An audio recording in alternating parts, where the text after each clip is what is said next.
it's Bonnie Southgate, hEDS Rehab here, and I am here to bring you another exercise for the month of May. We're getting towards the end of May, but we still have plenty of exercises to come your way.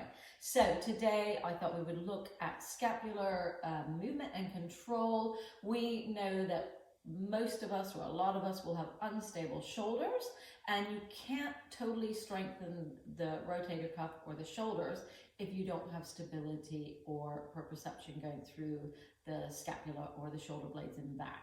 So they are the stable base for our arms, so we need to make sure that they're addressed.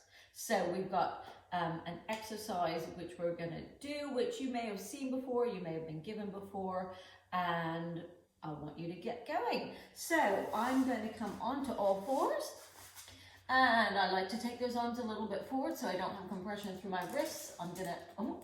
And we're going to have some help with knives. We're going to think about not letting those elbows rotate and hyperextend, so we need to take ourselves just back. We don't want them internally rotating either. We really want those elbows facing diagonally forward, so I'm neither internally rotated or externally rotated, but in a neutral position.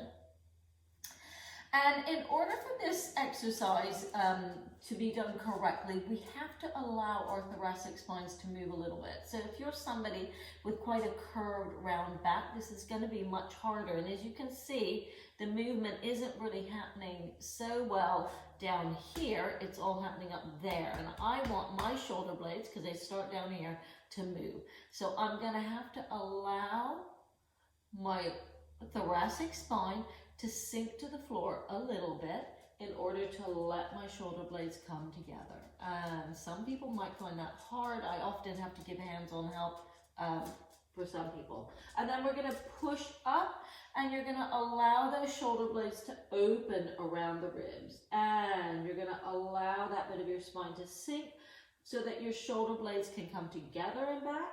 And then you're going to push into the ground to lift those shoulder blades around. So that will be hard on some people's wrists. You can either hold on to something, you can use fists. I have really long arms because I've got morpholine arms, so actually I don't like the fists because it feels too long. So I would probably prefer to shorten my lever and come onto elbows. And I can do the same thing, the movement's a little bit smaller. So I allow the shoulder blades to come together, and then I push down into those elbows and lift up. So when you're doing this, I want you to watch your necks a little bit, that you don't do that. So what we don't want to do is cause a lot of compression in the neck. Sometimes if we're stiff in one bit, we end up moving elsewhere, which we don't know we're doing at the time. So try and keep the neck a little bit still and lengthened. As you let this go, it will drop a little bit. That's normal, but we don't want it to break. And lifting up.